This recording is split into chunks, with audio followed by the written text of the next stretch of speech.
There. See that? I'm going there. When you miss me or you want to talk, just look straight up. I'll always be there, looking back at you. You a robot? Wouldn't that be nice? To be all machine instead of what I am. The worst parts of a man. I read the manifest. Chief of Security, sole survivor, cyborg. Lost a lot of friends, did you? I don't have friends. Feral boy with a palsied arm begging in the street. These creatures, they are my life's work.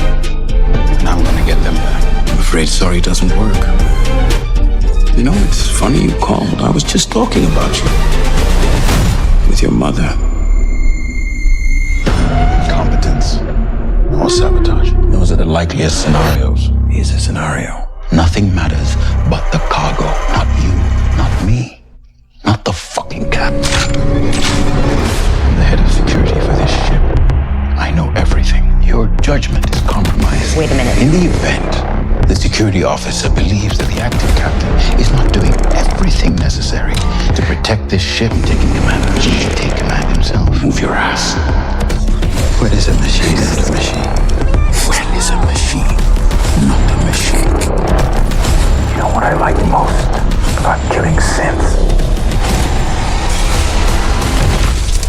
They don't feel pain.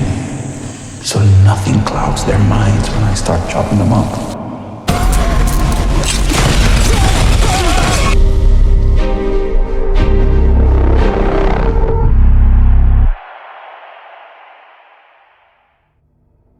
Hello Alien fans, fellow Mudbeards, and anyone else who thinks Prodigy Island will not last much longer. And we're also officially seeing the start of the Corp Wars. And interestingly enough, we get a good juxtaposition between different types of loyalty within these corporate wars. That being between primarily Marrow and Kirsh. Marrow being so loyal he's willing to sacrifice everything, and Kirsh being so disloyal he's willing to sacrifice everything. But before we get into that, let's touch on some of the highlights of this week's episode. For one, let's go over Nibs. Nibs was a character who was traumatized before everything that happened and traumatized ever since becoming an LB. Interestingly enough, rather than deal with the situation long term, they decide we should just delete all of her trauma, which fundamentally means they can alter a person at will. There was this big debate on whether these were children's minds successfully transferred into synthetic bodies, or if these were synths with a copy of children's minds, but the children themselves are actually gone. And I think this solidifies the fact that it's the latter. And while there has been clues given so far, I've been waiting for the point where they could either take complete control of an LB or simply adjust their mental state or emotions, in a way changing who they are as people. And that's another significant thing.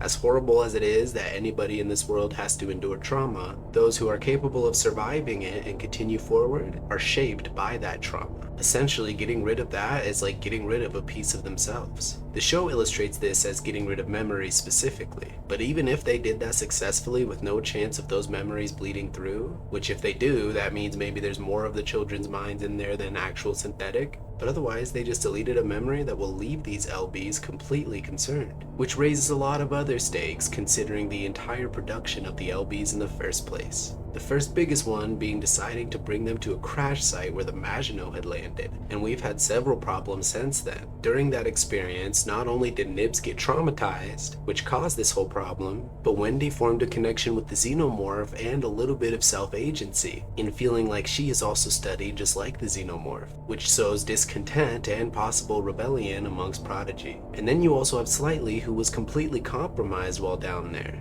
But let's go back to the researchers. I was pretty surprised that Dame was willing to let Arthur kind of fall under the bus like that. There is an argument to be made that she's doing this in the hopes that somebody at least maintains on the staff that actually cares about the LBs in a way. But personally, I argue that if she wanted to make a change and actually do something right for the LBs, she should have stood with her husband and they should have united in the hopes of actually figuring something out, or at least making their concerns be heard by Boy K, who has been shown to give less of a rat's ass about what any anybody has to say or thinks, let alone their safety. I mean, the dude literally crashed a ship into his own city. Dame claiming that she could take care of the stuff without her husband so quickly really was a solidifier to me that her true colors were showing a little bit, but either due to the loss that she's had in her past, or her eagerness to accomplish a new scientific discovery, it's obvious Arthur was the voice of reason in this dynamic duo, which really sucks because he even tried to help out Herman, which ties into a later scene with him where he is actually betrayed by Slightly. I really felt for him here because I kind of figured his fate was coming, but he kind of just had the worst day of any of the characters so far,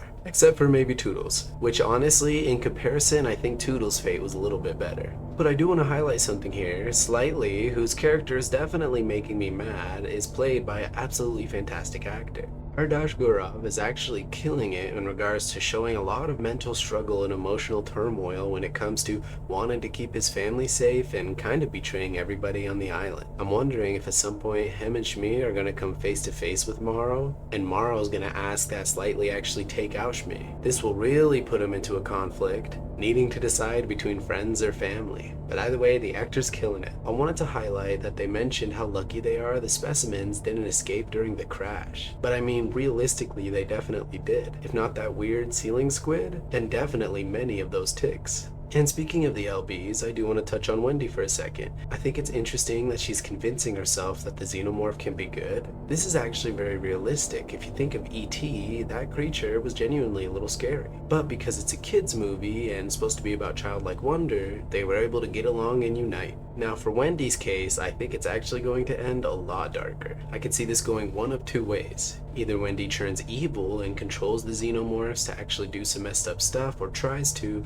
and then a Xenomorph attacks her or rips her apart. Or she tries to escape or free a Xenomorph, and that same Xenomorph will kill Joe, calling back to not only one, but two of her conversations with Kirsh in the first episode. One with the Scorpion and a friend who will help, and one where Kirsh alludes to the fact that Joe will die. But let's go ahead and talk about that amazing corporation meeting. In a world without governments or many public wars, you instead have corp wars like in Cyberpunk, where there's a lot more espionage. And again, everyone focuses very much on profit over the genuine safety of anybody around. We get an amazing back and forth between Boy K and Yutani, played by Samuel Blanken and Sandra Yee respectively. You can tell Boy K went in here with a plan, but I do like that Yutani wasn't going to back down so easily, alluding to the fact that the one power the Weyland Yutani Corporation has is their money. See, throughout this entire franchise, it's basically a story not about any characters or their fights with Xenomorphs, but the one consistent story being Weyland Yutani and their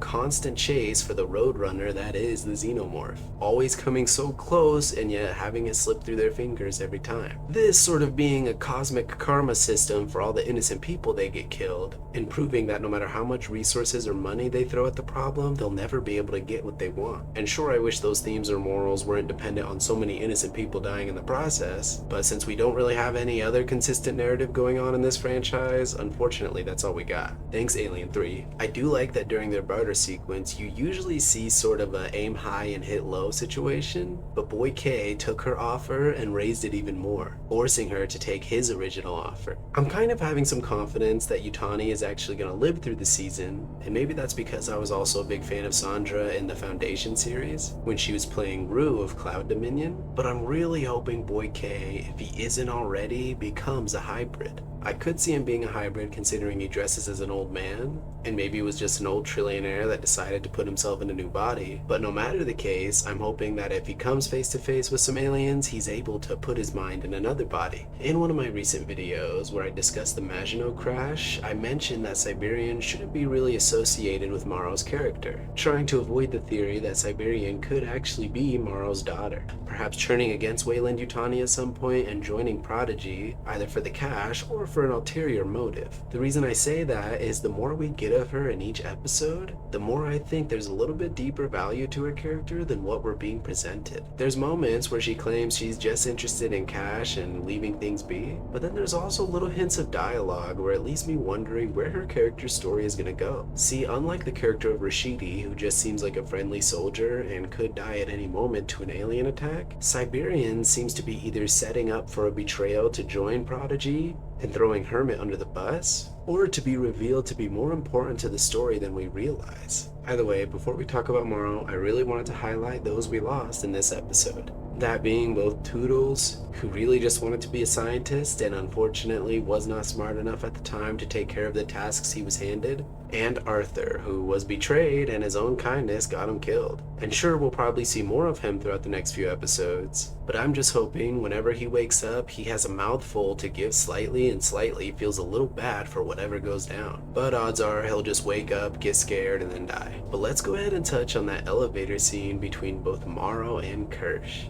This scene highlighted something very specific for me about Marrow's character. See, Marrow is very similar to the character of Ripley, in that they both slept through the lives of their children. The only difference being Ripley did it involuntarily so and out of a means of survival, and Marrow did it out of loyalty to the company. And that's the biggest thing about Marrow's character. We know his upbringing was a rough one, and maybe just being given a chance by the Yutani family was enough to make him loyal, but I wonder if there was another aspect of Marrow's life that we'll get to see that will explain his unyielding loyalty to this company. A loyalty that will not only make him forget about the human life, forget about his friends' lives, but even neglect his daughter's life. And sure, he could have found solace in his idea that he could have returned home from his trip in the Maginot to see his daughter older, but now he has to live with the potential reality that he could have actually helped had he been there to support. Maybe he's shoving down this pain and instead focusing on his mission by the company, but at some point, rather than have the character be killed off, I'm hoping he reaches a place where he's successful and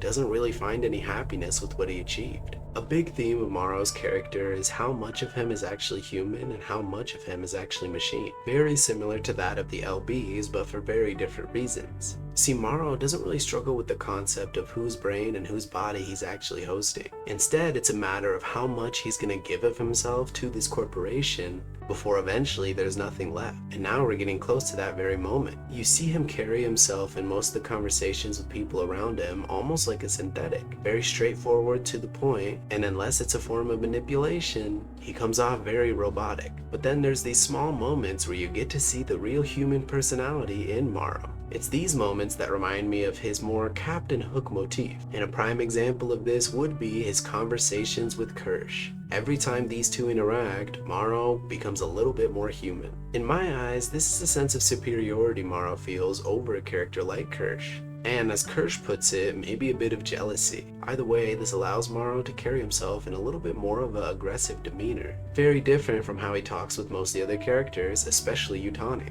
And I do think this is building up to a big fight we're gonna have between both Marrow and Kirsh. Either way, those are just some of my thoughts and theories on the new Alien Earth episode. Are you excited for more Marrow and what we could find out from his story? Or do you think we already got everything we need to know and he's doomed to die on that island? I'm personally excited for a cyborg versus synth showdown between him and Kirsh, but I do hope the season ends with the island going through a full outbreak, as the Alien Earth story should be the fall of Earth altogether. And if we get another season, it better not be at another research facility, as you only really need one season of build-up on a research outpost breakout. But that's just my opinion. I want to hear yours. Either way, thank you for your feedback, thank you for your support.